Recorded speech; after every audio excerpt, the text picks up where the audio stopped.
मुझे रोटियां बनानी आती हैं और मैंने बना भी ली हैं। अब मुझे बनानी है सब्जी, और मुझे सब्जी बनानी नहीं आती है, बट भिंडी की सब्ज़ी मुझे बहुत पसंद। अब मैं सब्ज़ी काट लेती हूँ।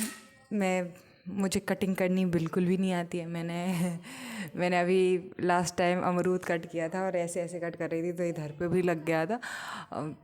नहीं आती थी, but I am a quick learner, और अब मेरी बहन की शादी हो रही है तो मुझे खाना बनाना सीखना ही पड़ेगा। तो बेसिकली सब बिखरा पड़ा हुआ है थोड़ा सा मेरी किचन, क्योंकि मुझे ये सब कुछ करना आता नहीं है अच्छे से।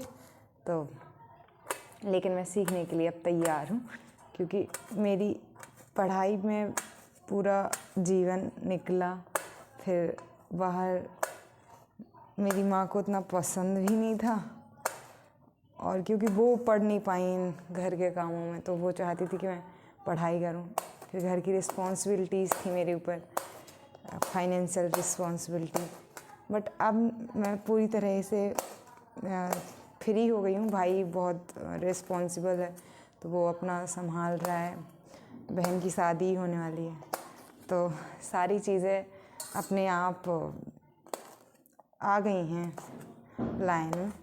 और अब मैं जो भी कर रही हूँ ऐसा है कि अपने लिए कर रही हूँ।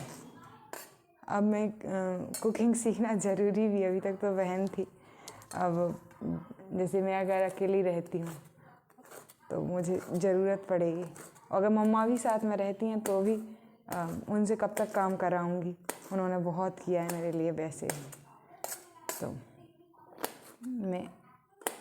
मुझे थोड़ा सा अच्छी नहीं है मेरी, ऐसे तो मैं कट करूँगी तो शायद मुझे लग भी जाए,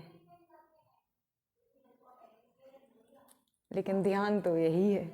सीधा अगर थोड़ा सा भी वो हुआ ना तो अंगूठा गया मेरा, समझ लो।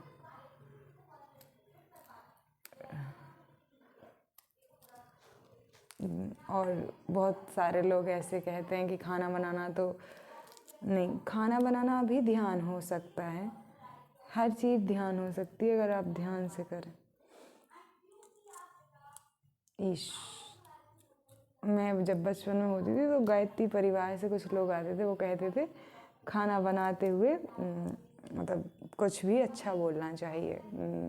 डैडी थे ना गायत्री परिवार, तो मैं जब भी अगर कोई मुझसे कोई काम करवाता था तो क्योंकि मुझे काम तो खाना बनाने तो दिया नहीं जाता था, बच्चों को घर में खाना बनाना अलाउ नहीं है हमारे यहाँ। वैसा तो मैं नहीं बना पाती थी, लेकिन जो भी दिया जाता था तो मैं कि भगवान का नाम लेके और करना, भगवान का नाम लेके खाना खाना, ऐसा मेरा मतलब 6, 7, 8 तक के ऐसे नियम थे कुछ। फिर धीरे धीरे विज्ञान ने जड़ें पकड़ी और चीज़ों ने जड़ें पकड़ी।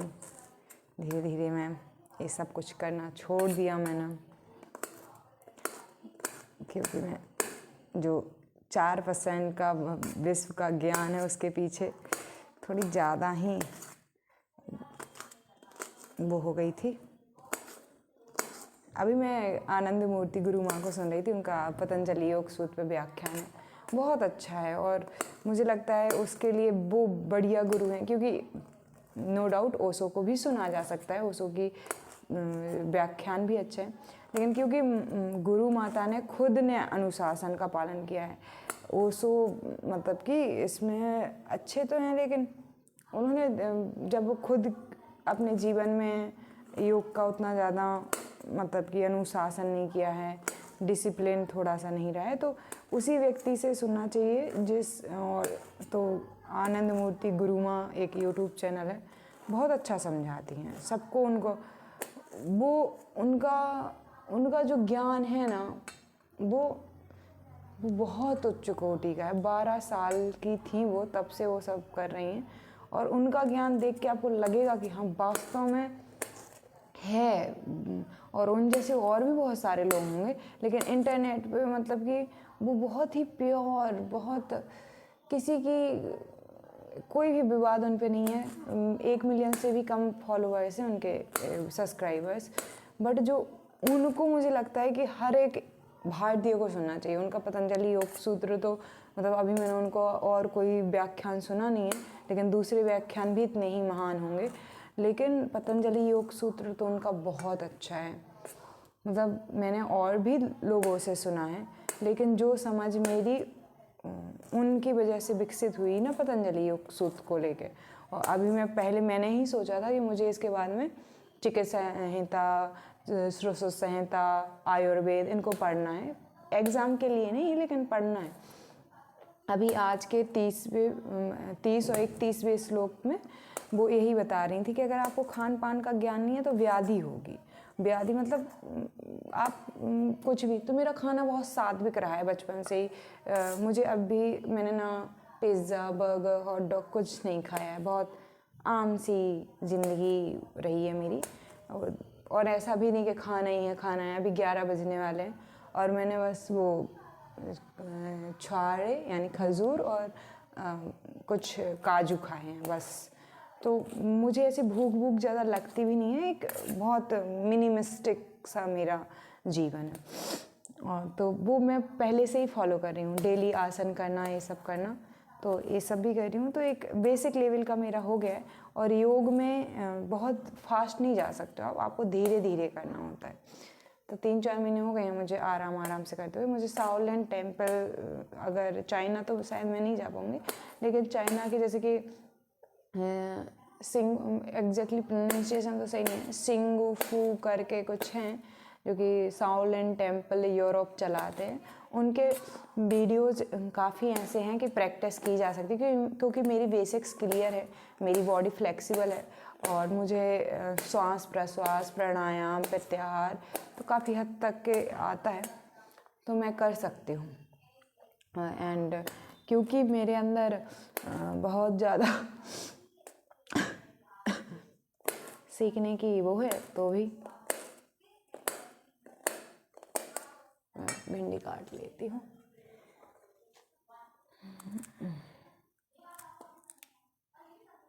और जीवन में हमें वो करते रहना चाहिए जो हमें पसंद है। अब मुझे पहले अभी तक कुकिंग पसंद नहीं थी। मैं 26 साल की हो गई हूँ। 1999 25 दिसंबर मेरा रियल डेट ऑफ बर्थ है।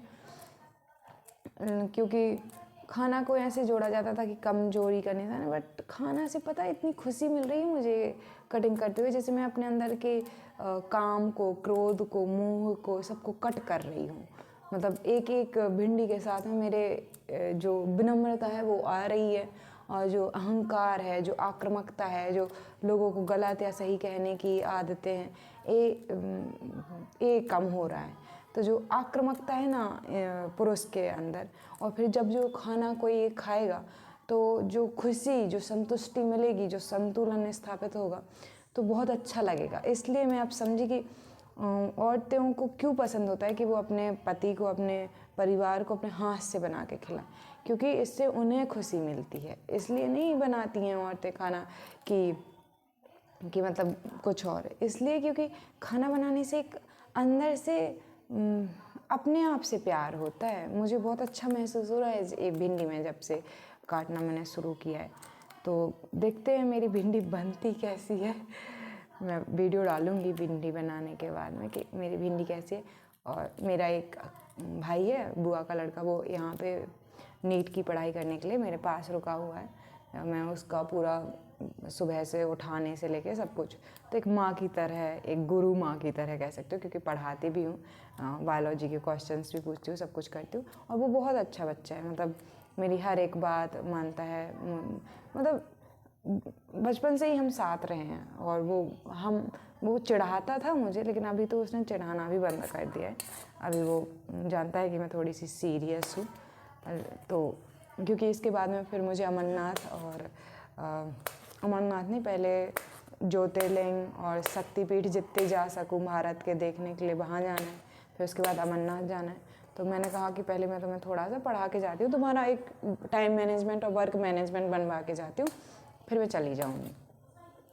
भाई सब कुछ अपना संभाल लेता है, उसको पसंद नहीं है कि मैं उसके बारे में बात करूँ, तो इसलिए मतलब वो एक तरीके से नहीं, जब उसको पसंद होगा मैं उसके बारे में बोलूँगी, लेकिन अभी उसको नहीं है पसंद तो उसके बारे में।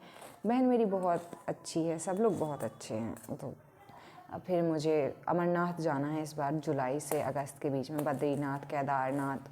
अभी तक मध्य प्रदेश से कभी बाहर ही नहीं गई हूँ। जिम्मेदारियों में, सांसारिकता में, गृहस्थ में एक तरीके से उलझी हुई थी, परिवार की जिम्मेदारियों में, इसमें उसमें। अब जीवन में मुझे मिला है अवसर कि मैं अपने आप से, मेरे भाई ने ये कहा कि अब हमारे लिए बहुत जी लिया है, अब अपने लिए कुछ करो। तो मुझे अपने लिए यही करना है कि मुझे अपने आप को जानना है, अपने आप की मैं कौन हूँ, कहाँ जा रही हूँ, और ये सब जानना है। तो अब यात्रा थोड़ी सरल हो गई है, क्योंकि जो मेरी जिम्मेदारी थे मेरे भाई बहन, अब वो इतने अच्छे जिम्मेदार हो गए हैं कि भाई मेरी जिम्मेदारी ले ले, और ईश्वर की कृपा है। वक्रतुंड महाकाय शूरकोटि समप्रभा निर्विघ्नं कुरु मे देव सर्वकालेषु सर्वदा।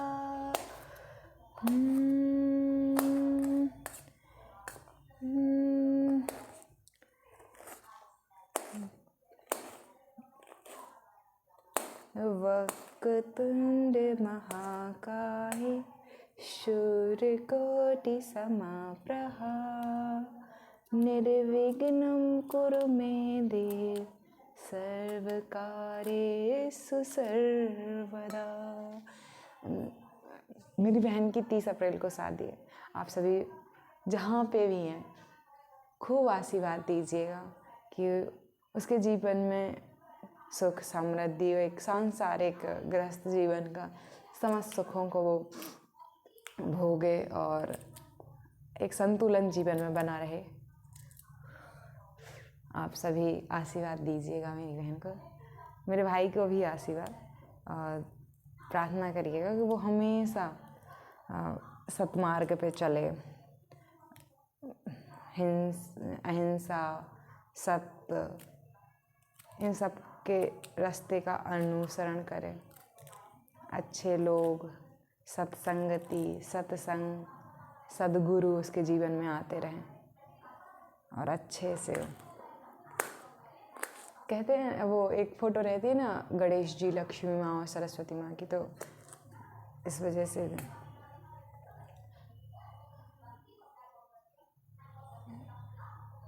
तो अब हमने गणेश जी का तो कह दिया, तो हम लक्ष्मी माँ के लिए भी कह सकते हैं। ओम श्रीं ह्रीं श्रीं महालक्ष्मी नमः। ओम श्रीं ह्रीं श्रीं महालक्ष्मी नमः।